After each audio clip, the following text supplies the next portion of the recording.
right. So we're ready to go live. Tammy will be with us shortly. Why am I doing this up and down format? I think YouTube changed the way lives work. Before, I used to be able to get a choice to be able to either do a portrait or in landscape, but I can't for the life of me how to find to change it now. So anyway, we had to do it that way last time. I hopefully it's not that big a deal. Okay. So what have we got here? We've got some people joining. Let's see if I can see who's there here. My phone working here. So today we're just going to do general questions, but I was also going to talk about the process we're going through because we're getting ready for another round of breeding. So we've got to think about who we are going to use, what we need to do in preparation for getting the dogs ready, the mum is ready for that. And that kind of stuff. And why am I not seeing stuff here? Give me 2 secs here. Okay, here we go. All right, we've got quite a few people here, but I'm not seeing any questions. So can people hear me okay? Somebody gives me some, I'm getting some little tags that say people are liking it, but I'm not getting any questions, so I'm not sure what's going on here. Somebody asked me, here we go. Jovi Lara's here, yes, well, good. All right, good to have you here. I don't recognize that name. Frank Cardenas III can hear us, great. Georgia W says yes, here we go. All right, I was getting frightened, I was just talking to myself. All right, so Marie Rochelle says, how do you choose colors? Great question. Well, I think it really depends on so let's approach this from 2 different ways. One would be, how do you decide what colors you like to have in a dog that you're going to or a puppy that you're going to buy? And then the next one would be what you might breed that to. So how will you decide what colors to get in a puppy that you don't have yet, or maybe an adult that you don't have yet? Well, I think part of this depends on what your intentions are. If you are going to get this puppy dog because you want to have it as a pet, then I think that whatever color you like is what you should get. I don't think it makes any sense to spend a lot of extra money for what I call hidden colors, colors that puppy could produce, that dog can produce down the road if bred to the right dog, but won't ever express those colors. Because if it's just going to be a puppy for you, why would you spend a lot more money for a dog that basically is not going to, you don't enjoy those, you're not going to see those colors in a dog, if that makes sense. So in those situations, if you like pied dogs, buy a pied. If you like brindle dog, buy a brindle. If you like blue dogs, so on and so forth. Next one would be that you're going to show the dog. It's going to be in the show ring. Then you want to make sure that you're buying a dog that you physically are allowed to show in the show ring. So, because I know Frenchies, and there's lots and lots of other dogs, all of which, if they're AKC registered, can go in the show ring. So what does a French Bulldog have to be in the show ring? It can be a fawn, it can be a brindle, it can be a cream. It can be a pied version of those. That's it. It can have other hidden colors that you can't see, but you can't walk into the ring with a blue and tan or a fluffy or a pink or something like that, because it's not an accredited color for the show ring. So you've got to decide what your goals are here, because if you're going to go in the show ring and that's important to you, then you've got to make sure that you buy one of those 3 colors, fawn, brindle, or a cream. Now, if you're buying a dog because you intend to have puppies from it, that's a whole different story. So then you've got to think about, I would say this: if you're buying a dog and the intent, or a puppy, and the intention is that you're going to do some breeding and find homes for those dogs, and there's a financial side of this, i.e. make money, then I would say the fundamental thing that you should always do is buy structure. Because you can breed color in, it may take you a few generations, but structure is harder to fix. So get a dog that structurally looks good. And how do you find that out? Go to the AKC site. There'll be information on a particular breed that you have, and it'll show you what that dog should look like structurally. And then go look at pictures, go look at shows, and you'll get an idea about how the dog should be. And then, because here's what you're going to find. You're going to find that in today's market, there's lots of very inexpensive, lots of people have bred dogs here recently. So the market's kind of lots and lots of dogs. And because of that, you've got some great dogs and you've got some not so great dogs. I would get rid of the not so great dogs, and I would be buying ones with good structure, because in today's market, hey, the good news is those dogs are very affordable. They're a lot less expensive than they were a few years ago. So get good structure. And then you got to decide, if you're just starting out on this, I wouldn't spend just, what am I trying to say here? I would start off by buying a dog that is not something that's very, very expensive to start with. Get your feet wet. Make sure that you enjoy this. Make sure that it fits in with your family. Make sure that the whole marketing, the dog's leaving you and all those things fit in with something that you enjoy. And so I would start off with some basic colors: blue and tans, lilac and tans, cream dog, maybe something that might be a fluffy. But I wouldn't be spending $20,000 necessarily on my first dog. I'd be spending something more like $5,000 to $10,000. Anyway, a lot of question there. Okay. Miss Catini says hello from California. Good to see you there on the hopefully it's beautiful weather. Frank Cardenas III, he just joined us a little while ago. He said, I have a fluffy male, his tongue sticks out all the time. Would you use him for a stud? I had a dog, I can't think of the dog's name. He was a stud dog, he was a cream, and his tongue was like that all the time. And he had a huge tongue and it was always sticking out. But, he had a very good career as a stud dog. This is some time ago. Very good career as a stud dog. He did produce some dogs that did have bigger tongues, and because of that, the tongue stuck out. So, but it wasn't predominant. But I'd say something like 1 in 10 dogs he produced did have this tongue sticking out thing. So we eventually retired him because we saw too much of that happening. So, I think there's worse things that that a stud dog could have besides the tongue sticking out, like a lousy structure. But it's not a tick mark where you say, yes, that's something that I want. So I would say experiment, find out what happens, and see whether you get good results. And if you do, because remember, it's not going to be all the offspring to get this tongue sticking out thing. It might be 25%, maybe less than that. In our case, it was quite a bit less than that. So I give it a shot and see what you like for the results. That way, French Bull says, best advice for silent heats. Well, the problem, so let's just talk about heats for a moment. So the normal process for a heat for a dog starts to bleed, that counted as day 1. Vulva starts to swell up, get some blood dropping on the ground. That may be the first time you notice it. That progresses to a more swollen vulva and maybe more blood as the days go on. And then as the days go on, because most dogs ovulate around day 9, get to about day 6 or 7, the amount of blood has reduced, and she's probably still swollen like crazy. That might keep on going. But the blood color starts to change, and it goes lighter, pinkish color, maybe vanilla color around day 9, 10, 11. That's a normal heat. A silent heat is a heat where a dog inwardly has rising progesterone levels, is getting to the point it can be bred, but there are no outward signs of what the heck is going on here. So then the problem gets to be is how the heck would you know it's a silent heat? And the answer is maybe from behavior of other dogs or the behavior of that dog and a progesterone test. So dogs that are having a silent heat, they will have a higher progesterone level that is below 1 when it starts out and ends up being above 30 when they're should have been bred. So the only way that you can tell this is do progesterone tests. If there's no outward signs and you're not, and maybe you show you a little bit of signs of things going on, get a progesterone test. And what happens if you miss it? You've got a silent heat going on. The dog's been in heat, you don't know it, for the last 2 weeks. The dog should have been bred. You finally do a progesterone test. What will the progesterone level be? Will it have got back down or will it go on up? The answer is it will keep on going up, and it would stay up for 2 months. So if you think you've got a dog that you maybe have had a silent heat, you're not sure, and it's been within the last 2 months, get a progesterone test done, because if the numbers are way high, 20, 30, 40, 50, 60, 70, that dog had a silent heat or you missed it. Debbie English. Let's have a look here. David Ovard here from Oregon. And we've got a lot of you people out there watching this. That's great. But I've only got 8 of you who've given me thumbs up. So I want to get like 4 times as many thumbs up as I'm getting. So give me the thumbs up. It's painless to do, and it does benefit us.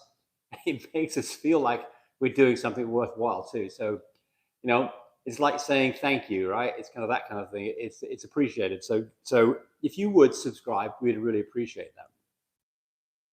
I wish I could tell who subscribed, who hasn't. I could cut off the people who haven't subscribed. No, we're not going to do that. I'm just kidding. GNC Masters. Well, I recognize that name. Hello from Illinois. Good to see you, GNC.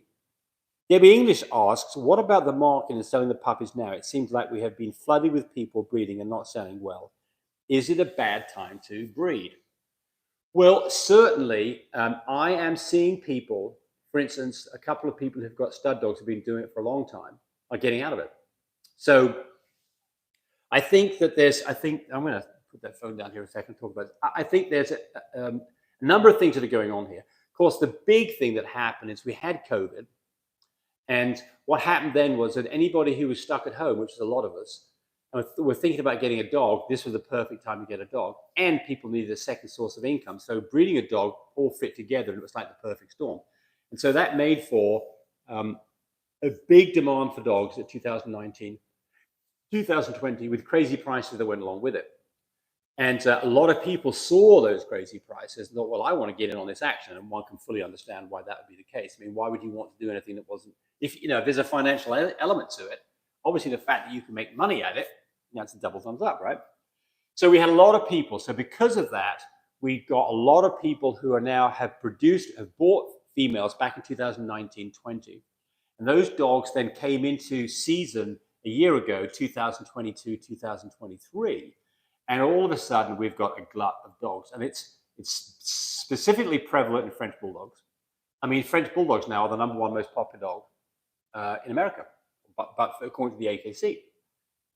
So why is that? Because they're expensive dogs. They're fun dogs to have around. And you can make some serious coin if you know what you're doing breeding-wise. So there are a lot of people got into this. And so because of that, there are a lot of people who then realized they weren't that good at it. They got the wrong dogs. For a lot of reasons. And so what you've got now is this massive dogs out there, which some of them are really not very good dogs. And what's going to happen? Well, people who started to do this with these higher prices are now realizing the market is basically tanked. And those prices where they bought the dog is now, maybe a quarter of the value of the dog that they bought now. That's the truth of it. So then what's going on? Well, back then, the big thing was really fluffies back in 2019, 20. And we got an overabundance of fluffy dogs. So that market is really crunched probably more than other kind of French Bulldogs. So what do? You weather the storm. That's my opinion. I think you've got a number of choices here. First off is you've got to realize that the prices that we were seeing in 2019, 2020 were artificially high prices. It's like a bubble. It was a bubble. And because of that, those prices, they're probably not coming back again in my lifetime. And unless there's some weird event again, like COVID or something else that produces this situation, I think that it's unlikely that that's going to happen again. So just forget about those prices.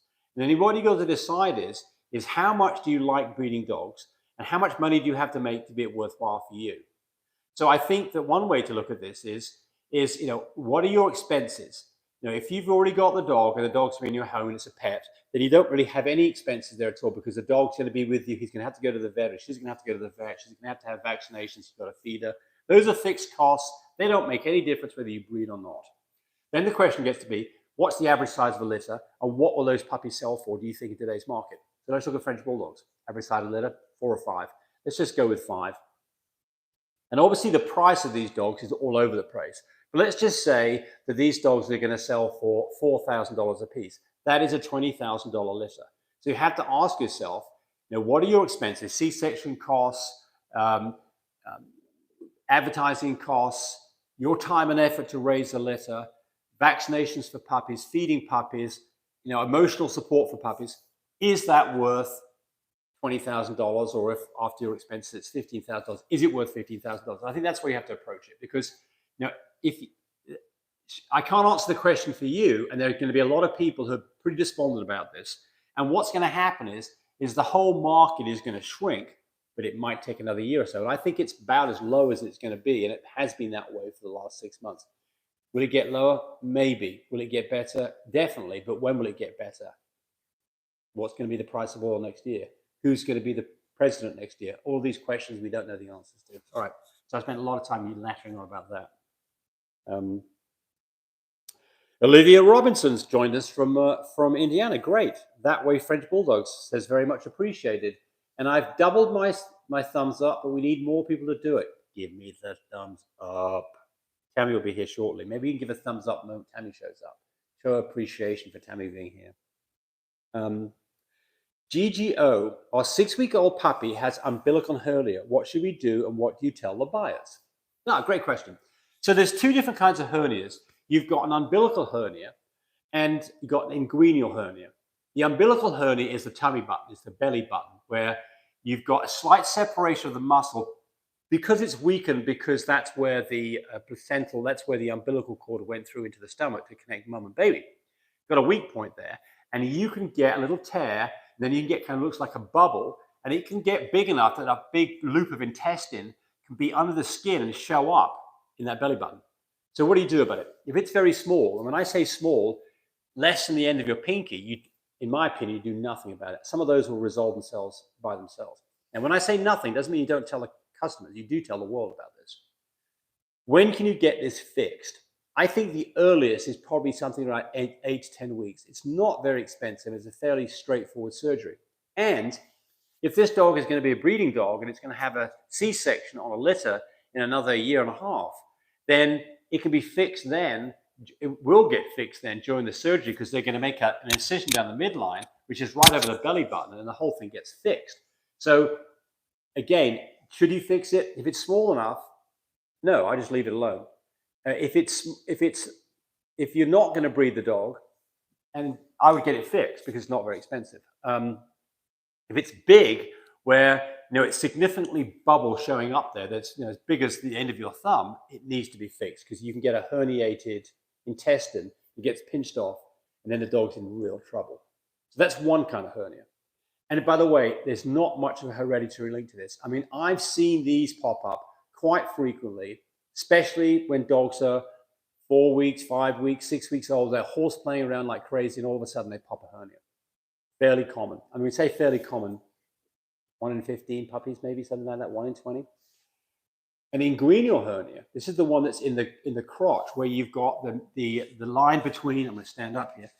An inguinal hernia would be right here, where you've got this line between the thigh and the stomach. Right there's an inguinal hernia.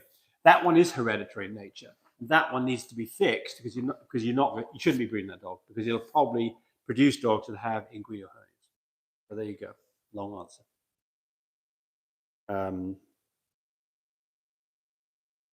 So let's have a look here. We've got Kerry says hello. Hi, Kerry. Good to see you here. Getting some names that I haven't recognized before. Lovey Lara gives us a thumbs up. Thank you. Jovi Lara. Thank you, Jovi. Kerry says, how do I stop my dog from getting pregnant again? Well, obviously, I'm being facetious here, but yeah, you've got a number of ways of doing this. One is that if you don't intend on having any more puppies, or you don't want any more puppies from this dog, the absolute correct answer is that you spay the dog. Because it takes that off the table completely, and it also completely eliminates the dog having problems with ovarian cancer. So when they do a spay, most people's vets do a spay, they remove the entire reproductive organs. And the ovaries and the uterus, they all get removed. And those dogs obviously are not going to get pregnant again. You don't do that, in my opinion, you don't do that when you're doing a C-section. Sometimes people say, I'm going to have 1 litter, I'm going to get this dog spayed. I don't recommend that you do this while you're having the C-section done. And the reason for that is it's too much of a load on the mum, and it can end up where she rejects puppies, doesn't have milk, doesn't feel good, and you can have a really tough time with your puppies. Now, maybe there is a situation where, and also it means that she's opened up on the table for twice as long, which means there's more recovery time. So generally, the general consensus is that you shouldn't do a C-section during, shouldn't do a spay during a C-section. You should wait till she's had all the puppies, a couple of months down the road, and then spay. Now, if this is a dog that you do want to breed to other dogs, then you've only got one possible, well, there's a couple, but we'll go over those. The thing is you've got to keep that dog away from other dogs that can impregnate her. If you leave your dog out in the backyard and she's in heat, there's a very good chance, even if she's got a fence all the way around, that she'll dig out, or a dog will dig in, or a dog will go over the fence, or she'll go over the fence, and she'll come back pregnant. So, there's a lot of people I talk to who want to terminate a pregnancy that's already occurred. And so the answer to this is there are ways to do this. They're not very easy to get done successfully. And if you leave a dog outside your site, you've got a good chance the dog will get pregnant. Even if you take that dog out for a walk, I'd have the dog on a leash. I wouldn't let the dog loose, because a dog may just be beside you one moment, the next moment it runs off and it disappears from you, and it comes back 12 hours later, and 2 months later you've got puppies. So just like human beings, you can't, it's not like human beings in that you can't give them birth control, but it is like human beings if abstinence is the way to stop pregnancy. So that's it. Now, if you've got a pregnancy that's happened, you want to get rid of it, and you know that it just happened, you just looked out the window and there's your dog hooked up with another dog, go get some apple cider and go get one of these turkey basters, or go get a woman's vaginal cleansing product from Walmart, like Summer's Eve, and basically flush the dog out. And flush the dog out a couple of times, one immediately, and then another hour, flush the dog out again. And hold the dog upside down with all that vinegar in there, then let the dog down.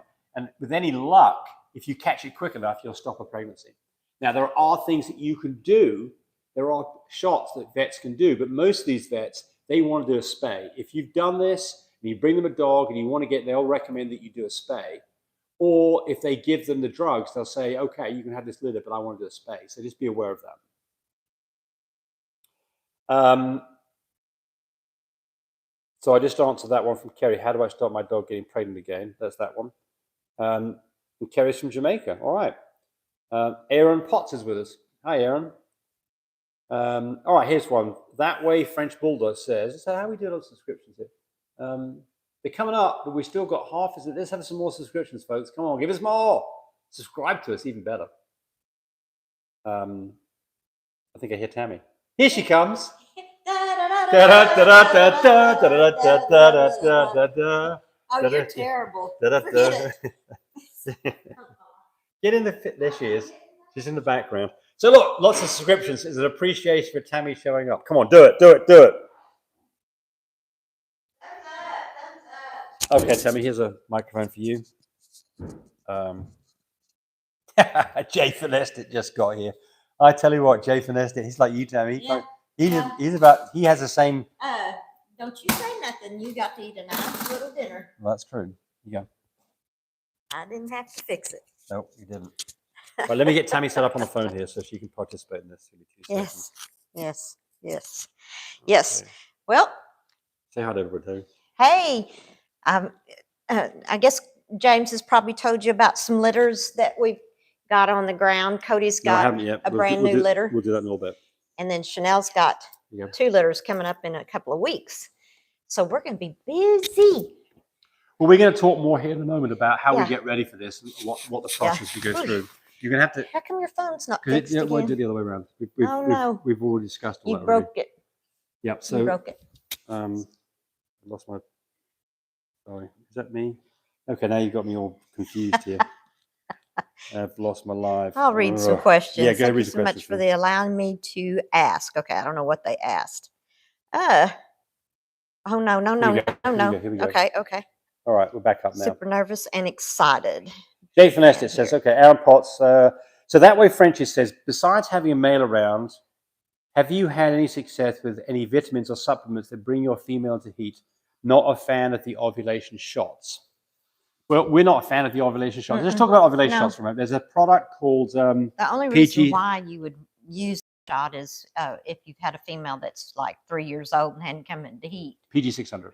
Yeah. It's a product for swine to bring swine in. You can buy it at places like Allied Vet. It's not 50, 60, 70 bucks. It's it's a shot that you give.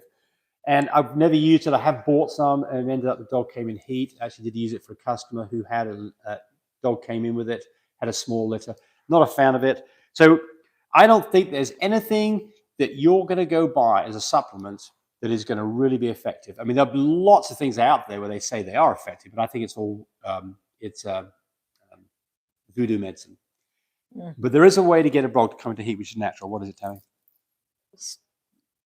That comes in natural. There is a what? How do you bring a dog in naturally? Oh, well, you either move her from your place to somebody else's house, or if you have females that are in heat, move them with them, or bring those females to your house to do it. So this happens with humans too. I mean, you do this like in boarding schools where all the girls in the room dormitory will come into heat, or girls don't come into heat. They have their period. So everybody in the household, like if you've got 3 girls in your household and your wife, they'll better watch out. You might as well move out of the house, guy, and let the women have the house if you want to live. Truth to that, for sure. Oh, someone says it's more difficult for some people to hit the like on the vertical live versus the horizontal live. It's on the top right, the 3 dots that hit the like. Right there. All right, very good. Do a like, so I see it come up. Huh? There you go. Now, how do you do a like? I see. Maybe they meant live. No. This is people doing the likes. Oh, doing the. Okay. Right here. There you go. Tammy did it. And we've got another one. There it is. So thank you. So on the top right, 3 dots. Press on that. I thought you meant so you can turn your camera around. You need to go pull that money out of your pocket and go get you an iPad. Well, it's not going to change this. No, but you could do the iPad up here. It'd be fine, wouldn't it? Wouldn't that work? Is that how it works? Well, yeah. Okay, Adam Fields, it's more difficult. Some people, okay. Javier Gomez says hello from Houston. Hi, Javier. Nice to have you with us. Bristol Bullies. I bought a 9-month-old dog when she was around 1 year and 3 months. What? Hello, I bought a 9-month-old female dog.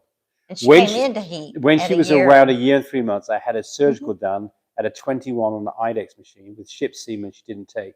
The vet said the semen was good. Okay. So, why is the screen froze though? Is it froze for you? No. Good. No. Okay. It's just you and your operation there. That's weird. So you've got to ask the question, why would a dog not get pregnant? What are the things that get a dog not pregnant? So here they are. About 5 reasons. Number 1, timing's wrong, which in your case, on an IDEX of 21, I think you were maybe a tad early on that, but not by much, half a day. So we're not going to make that the argument. Number 2 would be that the quality of the semen was suspect. Apparently yours was checked. So if the semen was good, nice and motile, especially after it's been shipped, if it was nice and motile and there was a decent number of them there, 200 million plus, then we can take that off the table. Third one is the technique. People who do vaginal AIs can get the technique wrong. And if you're not sure how to do it, I recommend that you follow one of my videos on how to do an AI that I think works very well, where you hold the dog with its legs up in the air for 30 minutes. You did a surgical, so it's not that one. The fourth one is you just got unlucky. Not all dogs get bred all the time. And the fifth one is there's something wrong with the dog. So if this carries on, then I would go get a blood test done, get a blood panel done, and find out specifically what the thyroid levels are. Because a low thyroid can cause these problems. Olivia Robinson says, hello, Tammy. Hey. Savi, hiya, my dog just had a litter of 8 and is on her way home with a C-section. My question is, our sleeping box is 85 and 90 on the hot side under the lamp. Is that an appropriate temperature? All right, Tammy, go ahead. Give me what you think about heat lamps. You know what I'm going to say? You need our heated whelping system that we sell on our mybreedersupply.com. That heated lamp is too hot for Mama.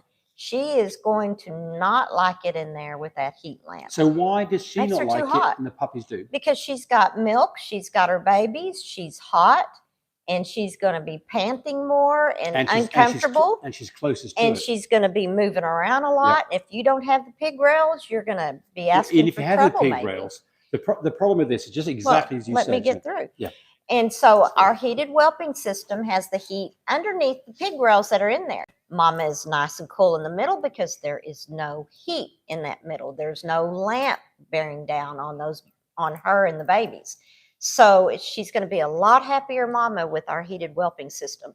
Very safe for the babies because of that pig rail, because the heat's underneath there.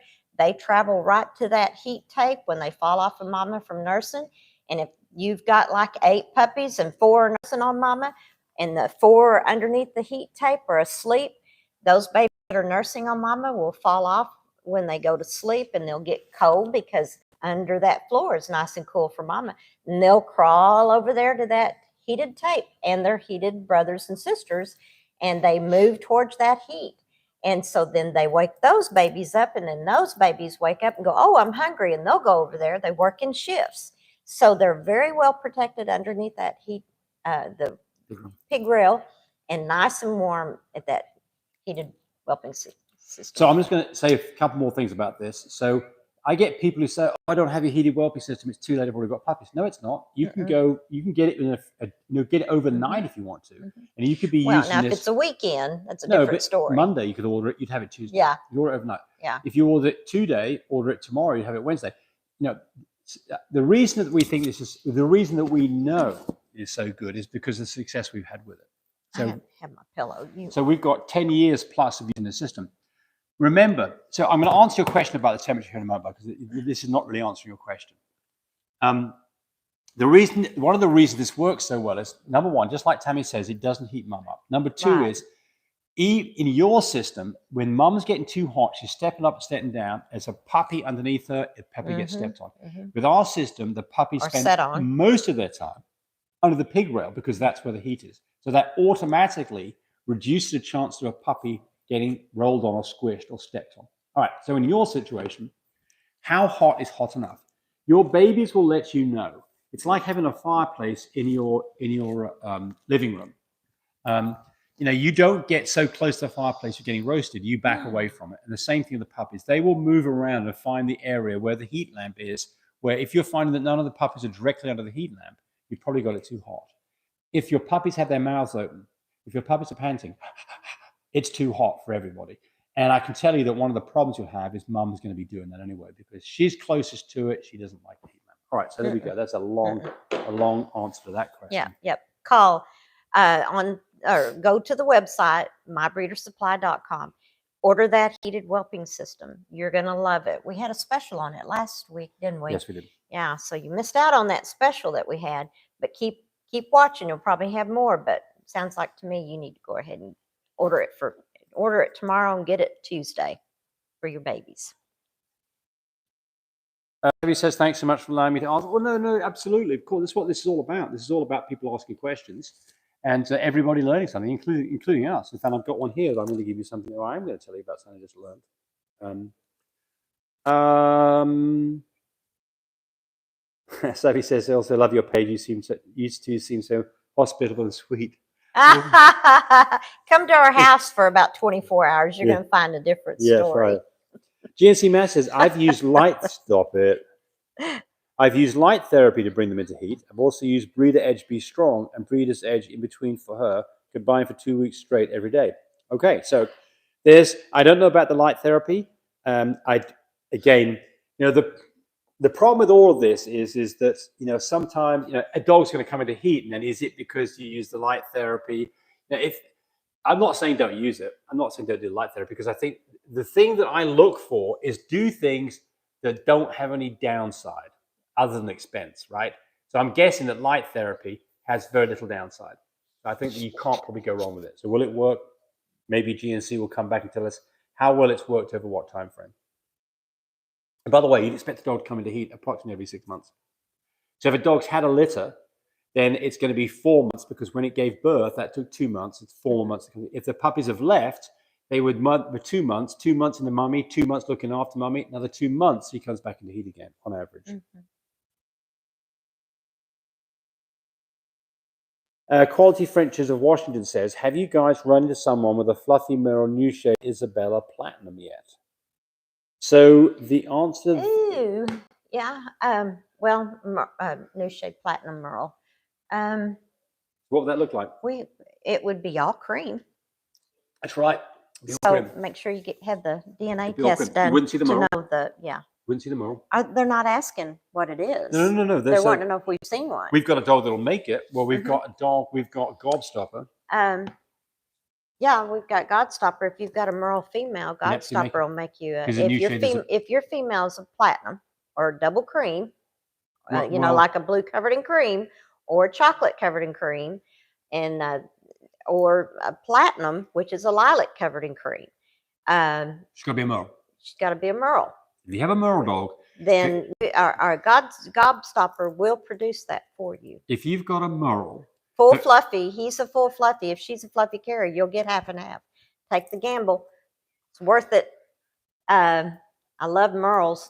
And the platinums are just beautiful like that. So that's an expensive dog, by the way. If you produce that dog, that would be an expensive dog.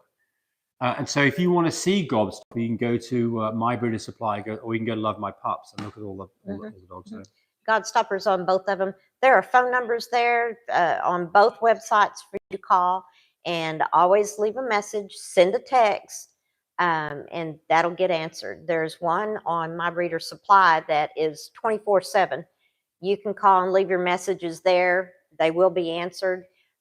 Just remember, leave a message and send a text. You can call me anytime, 580-799-2873. Well, not after midnight, not after 10 o'clock at night, Central Time. Central Time, right, right. 8 o'clock. You can leave the message, send a text, and we know immediately to respond real quick. Cody does the same thing. If you leave a message, send a text, he knows to call you immediately. And if it's something that is really like, you know, you want us to get some semen out to you or something like that, then let us know that in the message, because that means that it takes priority. Hopefully you took planning in this, letting us know when your female came into heat, and let us know like 3 days ahead of time that, hey, probably going to be calling you for semen because my female's just about ready to be done. So if you do this last minute thing and it comes 4 o'clock, it's not going to make it. So you got to be prepared. When you're having babies, you got to be prepared when you're trying to breed your female, and you just got to prepare yourself. Always have plan A, plan B, plan C. Olivia Robinson says with your vets also. Olivia Robinson says, I did a successful collection. That's a pretty name, Olivia. It is, isn't it? Yeah. We know for a different reason. Yeah. We'll tell you here in a bit.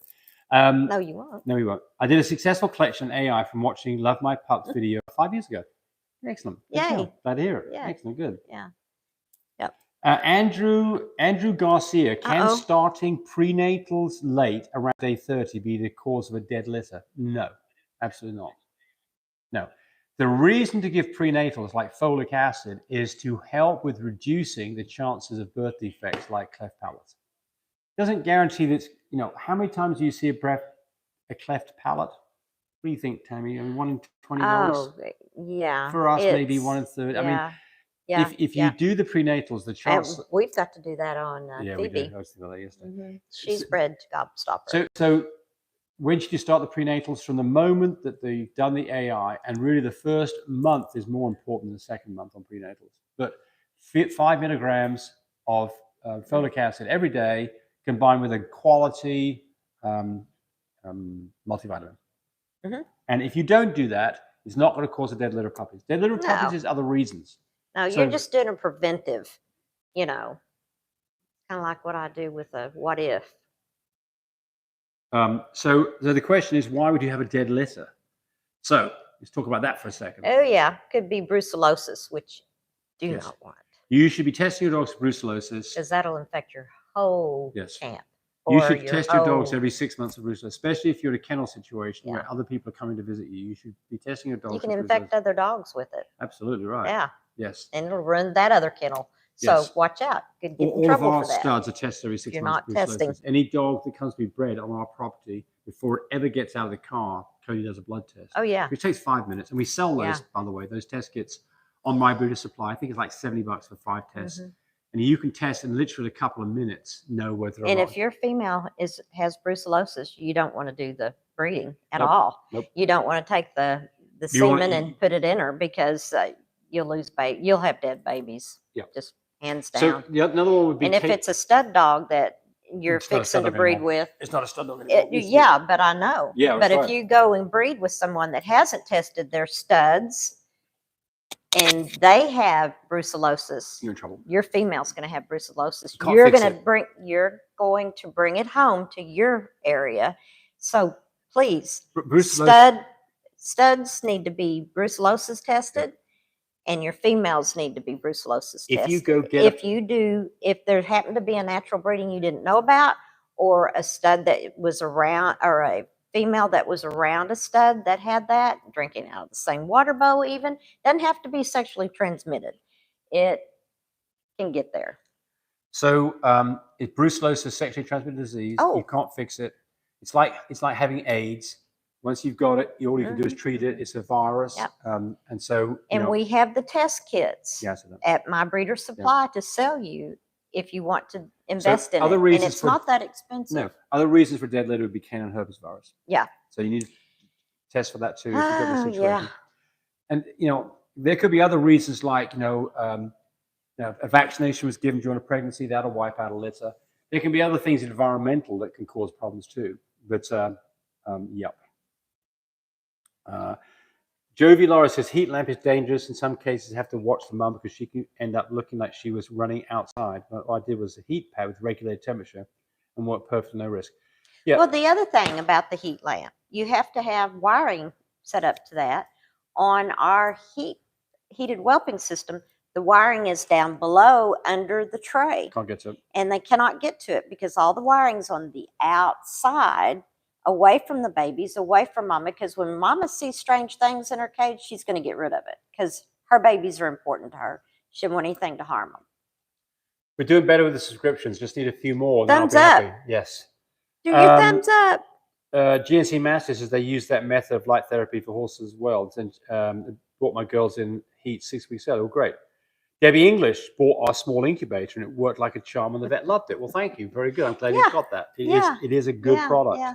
James is putting a little window in some of them and a little deal that you can put your oxygen tube in also. Yes. So that'll be coming up. We're also coming up with a variety that has with a viewing window in it too. That's not what I available just yet. said, a little window in it. Oh, sorry. I'm used to it. He only hears about part of what I say. I'm not listening to Honey, you. I'm going to go buy a 5-carat diamond ring. Better be a CZ. You heard that one. Better be a CZ. He heard that one. What's the longest you've... Well, should I tell them about the watch that I found on your wrist the other day? No. Okay, I want them. What's the longest you've had? I just had it for 2 years. Coming up on 3 years is how long I had this watch that he claims he didn't know. Well, the great thing about Tammy and I is that we have a kind of combined sharing bank account, but Tammy has her own little slush fund. You bet I do. And so, I take care of all the babies and their poop. Well, you have your little slush fund, and so she's got spendable money. And I do all the sales. Well, I'm not complaining. I'm just saying that the way we do this is Tammy has spendable money that she can go do her own thing with. Mine. This is a nice thing. Jervis says, if you want to be successful, this is the perfect duo. Guide you through to the perfection. Well, thank you. That way, you can answer this one, Tammy. That way, French Bull says, what's the longest you have had for a female to come back in heat? My girl is placed 8 months from her last. Kit, because Kit was trying to tell us she's done. How long was she? She was 1.5 years before she had another heat. Right. And we didn't do anything. Just waited. No. She came back in. No. And we're going to call it good. But we're done. Yeah. Because the vet, when he opened her up, we said, how's she doing? Because she did something real out of the ordinary. And he looked in there and he said, well, she's thinning. And she is thickening around her scarring. So it was getting thick. So we said, okay, we're going to have her a C-section. And he said, well, let her wean her babies and get back into real good health before we go do it. Because if you try to do a, I went blank, on your female a spay, you could either lose her, or when she has that spay done, if you have a litter and you have that spay done after she's had the litter, then there's a possibility of her not having milk afterwards. And like I said, and you could lose mama dog. So please wait to spay your dog until after she's weaned her babies and bounced back to her normal self, and then go have the spay job done. Savvy says, got another question. I'm sorry to bother you. She's got a full fluffy, all white with dark spots on her, which sounds like she's a pied. She's a Merle pied, okay. And we got a DNA, but I don't know how to read it. And then she goes on to say the AKC breakdown seems so confusing. You don't get DNA from the AKC, No. you get parentage from the AKC. Animal genetics is who you get in contact with. Google it. So if you're trying to read an AKC report, you will not make head or tail of it because it's got nothing to do with coat color at all. You need to go and get one from Animal Genetics, VetGen, UC Davis, Paws and Prints, Embark. They all do tests. Yeah, VetGen. And if you have any questions decoding it, give me a call. 580-799-2873. Glad to help you on that. Who's AKM recording? Well, I don't know who they are, but they're giving us a hi. So hi, AKM recordings. Oliver Robson, do you continue prenatals after the pups are born? No, there's no point. You're giving the prenatal. Well, you're giving her the Biljack, and you're more concerned with the colostrum. The calcium. You want to make sure you give her plenty of that. It doesn't hurt. Well, not prenatal, but vitamins. Yeah, I give mine vitamins after that's not they've had the prenatal. That's babies. just a regular. I know, but prenatal has a little more bounce to it than what. So one of the things that you'll find with your girl is that when she has the puppy, she gets drawn down. She has a blower coat, looks really skinny, got lots of calories to get on. Some do.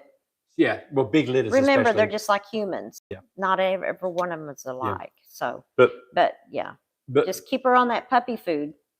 Keep on a high protein diet as she's feeding her puppies. When you get your female pregnant, put her on the puppy food and keep her on that puppy food until she's through weaning babies. And we use Biljack because they seem to like to eat it. We use Biljack till about the puppies are like 4 weeks old. Yep. Then we're back onto her regular food. And no, she's back on the puppy small breed. She's back on the puppy small breed Life Abundance that we feed the puppies also. Okay. So when she's eating her food and the baby, and she can eat with her babies, you want to make sure that's a good deal. Then the babies are eating what they should be too. As the so AKM says my friend, she got a period December 25th, 2023. After heat was over, she got false heat. Since then, she hasn't had a heat since. It's been 8 months.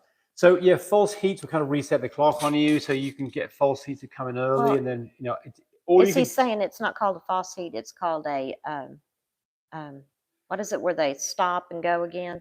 Yeah, well, it's a false heat, or it could be called a prolonged heat, or it can be a. And there's also a silent heat.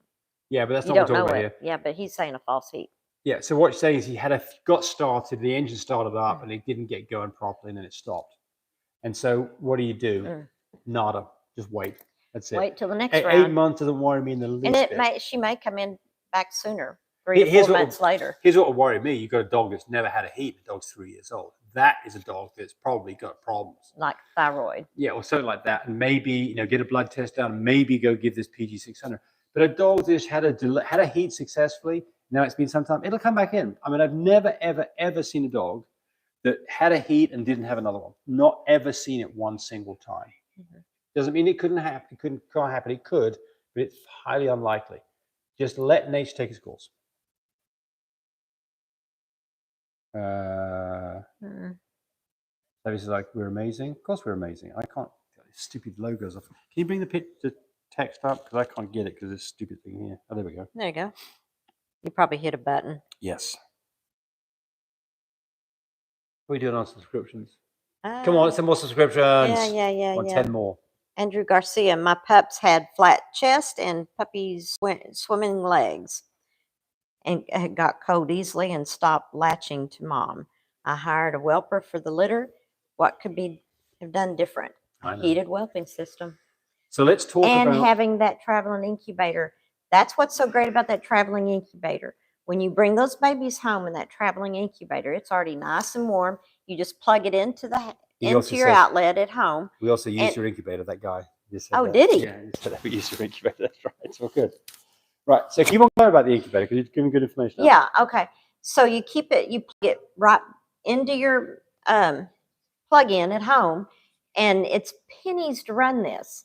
And it's well worth having it on till the puppies are 3 weeks old if you 4 want. Weeks old. Yeah. Nice. Yeah, because if you got a puppy that gets in trouble, the first thing you want to do and feels cold and inside his mouth is cold is you do not give it warm milk off the bat. you want to warm the outside of the body of the puppy first. That heated whelping system is not a dry air system. So it's very good to have that still on so you can put a puppy inside there and get it warm. Make sure you put a little wash rag in the bottom of it. Keep it off the slick floor so it can have traction. So I'm going to answer. I'm going to talk about the Welper. What, because you said what could have gone wrong, right? Yeah, Welper. So I see this a lot where Welpers they have lots of dogs to look after. They think it's an easy job and take it on, and that could be it's not an easy job. It's you 24/7. I would want a Welper that, number one, has an incubator, so that if you get a puppy that's in trouble, it can go in the incubator. Whether it's our incubator or somebody else, like a pet brooder, they need to. It's too late to have an incubator that you've got all.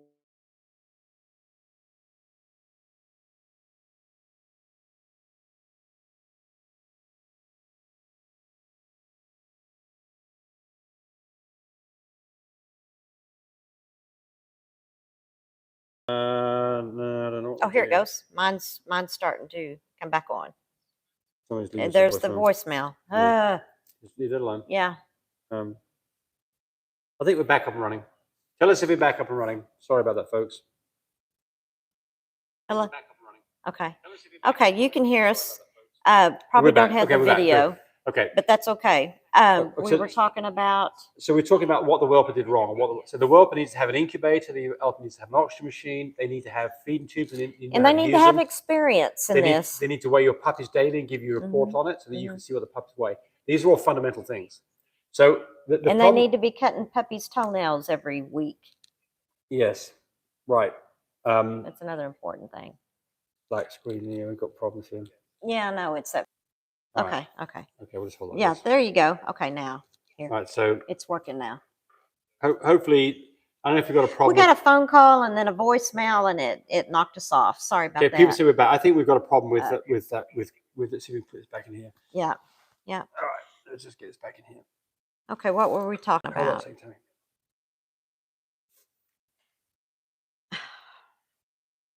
All right, get you back in the holder. Sorry about that. James and I knock each other out before it's all said and done. All right, we're back up. Hopefully, we're back. Good deal. All right. So yes, yeah. So I see this. I mean, I had a co-own with a guy in Atlanta who used a Welper, and we lost 2 puppies out of 3. And it was, I think, the Welper didn't know what the hell they were doing. There's been other people that lost the whole litter. I would say this. In many cases, you can make life so much easier with a heated whelping system that you don't need a Welper and that you can do a better job. But you need to vet your Welper to know that your Welper, just because somebody says they'll whelp your dogs, doesn't mean that they know what they're doing. No. And they're going to do a good job. Yeah. So they need to have they need to have an incubator. They need to have an oxygen machine. They need to have tubes. They need to weigh. They need to have feeding tubes. They need to know how to use them. They need to weigh your puppies daily and give you a report. And everything James just mentioned, we sell on our website. And we sell it mybreedersupply.com. And we sell it because we have invented these products because we use them. Because we went through the same thing these people are coming up with. Right. This is why James has invented this stuff, so people don't run into the same problems that we had, and keeps you from losing your babies. It's interesting when the video goes. Everybody starts telling us immediately. Yeah, I know. Like, thank you. Apparently, there are telling people us. out there watching. Yeah. Okay, but so like I said, everything we have on the My Breeder Supply, everything we have tried, and if we didn't like it, we don't sell it. But the invention things, you definitely know that we like it because we've used it, we've proved it. It's fantastic to use. We invented those things because there was a problem. If you're raising puppies, this is what you need, what we sell on My Breeder Supply. Yeah. So somebody asked your heating system, how long? You can order it straight from there. How long do the puppies use it for? So Frank Gardinas the Use third. what for? Our heated whelping system. Our heated whelping system? I put my babies in it and I keep the heat going until they're like 4 weeks old. And then I pull the heat off. I keep a blanket around it so it still makes them feel safe and secure, especially if you got other animals in the house or little children in the house. So if you have 2-legged ones or 4-legged ones, it just makes mama a happy mama. But I keep it covered halfway open when they're 3 weeks and 4 weeks old. Well, not maybe 3 weeks, but at 4 weeks, I start leaving it more open. I gradually, because of the draft that you get from your homes, if there's a fan blowing, if there's a ceiling fan blowing, it keeps that cold wind off of them, because those puppies, French Bulldogs, will get pneumonia from you can that. get in trouble quickly. You get a cold puppy, especially puppies that are a few days old. If they get cold, 4 or 5 And hours, if you've got a smaller puppy, you need to really pay attention to that smaller puppy. We're talking about 6.5 ounces, because they will get kicked off. In 3 days, you'll notice that these puppies are big babies, and that little 6-pounder is 6 real 6 ounce. Sorry, 6 ounce baby is not doing as So well, what's because really she's small? getting kicked off. What's really small for puppies? So we have a litter of puppies. This gets to be a problem. You have a large litter of 10 puppies, where you get 4 or 5 of them are 8, 9, 10, 11 ounces, and you get 2 or 3 of them. 2 of them that are 6, and you get 1 of them that's like 4. You need to weigh them as soon as you get home. Write that all down and weigh them the next day. You know that what they weighed when you brought them home, they're going to lose a half ounce the next day. So the day after that, they'll gain a half ounce and should. Back to birth weight then, right? Day 3. And should gain a half ounce every day after that. Right. So if you've got a 6 ounce puppy and the other ones are 8 ounces, and this puppy's not gaining and still staying at 6 ounces, tube feed it. If it's losing ounces, tube feed it every 2 hours until it can hold on to its own and able to latch on the nipple and nurse and be able to hang on and let's survive. I'm going to go back to the Welper here in a second, because I want to reference what Tammy said. Yeah. The initial question was, how long do you leave the heat tape on for? The answer is, Tammy says 4 weeks. Right, correct. What you'll find is the puppies are no longer hanging out under the pillow. They're not needing They're it. still in the cage, though. There's still some heat coming out of it. But at 4 weeks, typically, they're not hanging out under the pig rail. And you probably, at that point, you don't need the pig rail. We take it out so they've got more room. And then at probably 4 to 5 weeks, we transition to a bigger area anyway. Yeah. With our potty tray, by the way, that really helps getting puppies potty trained. So the Welper situation again. Look, what do you? So we've never used a whelp. I say we never used a Welper. Well, We've Chanel whelped for our us, daughter whelped and for now us. we're returning her favor as whelping a litter for her in 2 weeks. But she whelps for us because she knows what the heck she's doing, right? So let's say you have a litter of 10 puppies, and you've got a couple in there that are small. How are you going to handle this? Because you know about this before they ever go to the whelper, right? You need to ask your whelper, what are you going to do with these 2 puppies that are lightweight? And I think maybe you should be offering them more money if those puppies survive. Give them some incentive, because they've got some work to do here, folks. If you've got puppies that are like 4 and 5 ounces, you're going to have a sleepless night or 2 just looking after those puppies. And so I think that probably you should be prepared to say something like, look, I know this can be a rough time with these puppies. Bring those puppies back, and I'm going to give you an extra $100 or whatever. I don't know what the number is, but give them some incentive to do what you would do, or alternatively, take those puppies and look after them yourself in an incubator, which you're probably not going to do. That's why you've got a whelper. But the point here is, the last litter for Kit, how easy is that? Check on your babies every day. Even though that whelper's doing it, you check on those babies. You don't check on those babies, something could be going wrong that is going to be not any good for you. If you check on them every 2 days, you're probably going to have problems. You need to check on them.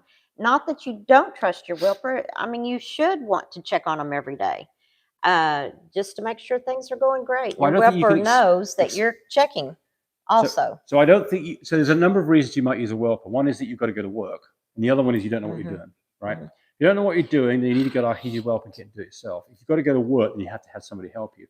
But I think, like Tammy says, is to have some feedback from these people on a daily basis makes sense. What would you expect a whelper to charge, Tammy?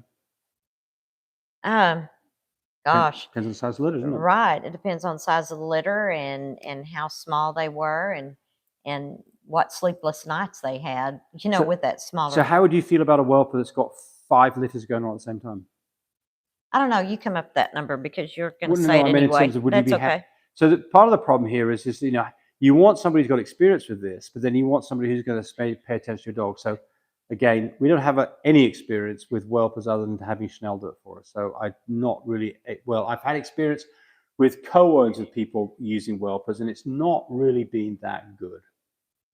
because there's no repercussions for them when they F it up. Okay, so enough of that. Yeah. So I want to come back to this flat-chested, the flat chest and swimmer puppies. That, was GNC. Number one, always have a towel that's flat in there. Don't double fold it. Just leave it in there flat. Those cheap Walmart towels that you can get, the white ones. And I like the white because you can throw bleach on it, and when you're washing it and clean it up, and it looks clean. Plus, when you open up and when it's hard to see, you're able to see better than a dark towel with dark puppies running around on it. But where am I going with this? Well, I think the thing you got to wear is you got to know. So the flat chest typically start with swimmer puppies. The reason for the towel is for traction. Yes, you don't want puppies when they get to be about eyes are open. That's where they're slipping and laying on there because they're heavy. If you've got a small litter, there's going to be a puppy that's really fat. Yes, he never gets up on his legs to move around. Plus, his back legs are splayed out. Right. So get that puppy's legs taped up right away. At 3 weeks old, you can start taping up those legs. Absolutely. So absolutely. So by 2 to 3 weeks old, you can see that you've got puppies that that'll make him set up, kind of show him that he can stand up on his back legs, and he's going to learn that he can do that. They'll figure it out quickly. He comes up off his chest then. Yes. So the problem with the flat chest is it starts with a swimmer puppy, and it starts because you didn't take the legs up, and the next thing you know, they get a flat chest. Then they can have breathing problems and they can die. So we've never had that happen to us. We've never had a puppy. We've had plenty of swimmer puppies, especially in small litters with fat, big puppies, but we've never had one that we couldn't fix by simply taping up the back legs. If you leave it too late, there are things like prosthetic kits that you can buy on Amazon. If you look for flat chest puppy kit, you can buy a kit that goes around it. We haven't? No. Okay. Should taller females still have C-sections, even though they look big enough to give natural birth? Go ahead, Tammy. The reason why you have C-sections on French Bulldogs, there's some people that do it naturally, but it's not worth it to me to lose my female. French Bulldogs normally have a big head. Yes. Babies come out with a big head. And they have small hips. You don't know how mama's fixed on the inside. You can have that checked by the vet to see if she's able to do it, but it's always best just to do the C-section. Just because leg length? Yes. So I can tell you, I get plenty of phone calls on a daily basis where people have decided, either because they got caught in the middle of the night doing their timing right, or because they decided to have a natural C-section. It doesn't always end up in disaster, but it happens in disaster more often than it should. So you have a really good likelihood of a stuck puppy. And once you've got one puppy that's stuck, all the rest of them behind it are not coming out. You could lose a whole litter. You can lose mom. You can lose mom. Yep. So it's not worth it. That's why I said it's not worth it to me not to have a C-section. They said because you can run into trouble. There are some people that get by with it. Thank goodness they did. But we're not going to try and be one of them. No, it's not worth it not to to me. save a C-section fee. And look, if a C-section fee is that expensive, I like my mama dogs too much. If a C-section fee is too expensive and that's what your prime motive for not having a C-section, go get our traveling incubator and find where you can get a C-section done that might be 300-400 miles away. Yeah, do some calling. And you've got that traveling incubator. You can go spend the night at a motel because you've done a progesterone test, hopefully. That'll tell you, and the breeding due date. For us, then you'll know about just right when she'll have babies, and you're taking that temperature of her. So I see these situations though, where people in places like Manhattan Island and a C-section. There's just not enough time to talk about all this. $6,000. You can have our traveling incubator. You can go to Newark and you can get one done for $500. Yeah. So is that where he's from? No. Okay. But I'm just saying. Find you a country vet and ask this question: how many C-sections have you done? How many C-sections have you done on a French Bulldog, on Bulldogs? Because if he says he's done several, then you're good to go. And you like the pricing that he's done, and and if it's far away, take that traveling incubator with you and stay in a motel. Yep. Because you've got if you've done your homework, you know all the signs of when your female's going to have her babies. Right. How long does a Safeguard bottle last? For a long time. There's no expiration date on it. Somebody was saying, is pink to pink's bad, or is it Merle to Merle? It's Merle to Merle. Merle to Merle is a no-no. Do not breed Merle to Merle. Pink to pink's fine. Best I know. Yeah. So Frank says, I don't understand this pink and husky. Is it just a fad or is it going to last? I think personally, I think it's probably a fad, but I don't know. What was it? Pinks and Huskies. Oh, okay. So, how long does that safeguard last? There should be an expiration date on your bottle. No, There's not. Because there's no expiration. Okay, on what it. did you say? There is no expiration on safeguard. Oh, okay. So how long did you say? I don't like to use it if it's a year old. So now, if you've got a lot of dogs and you bought a big bottle, you're going to use that up.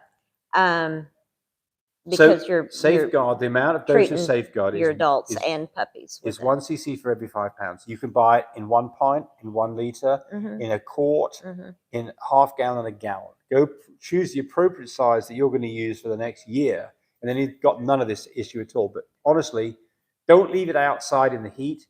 Leave it in your pantry. If you do that, it's in a dark pantry. I think it has a shelf life that runs into many, many years. So we get to the end of this, Tammy, because we're already 5 minutes over. And let's just see, there's a couple of questions lost it. we're going to ask here. Yeah.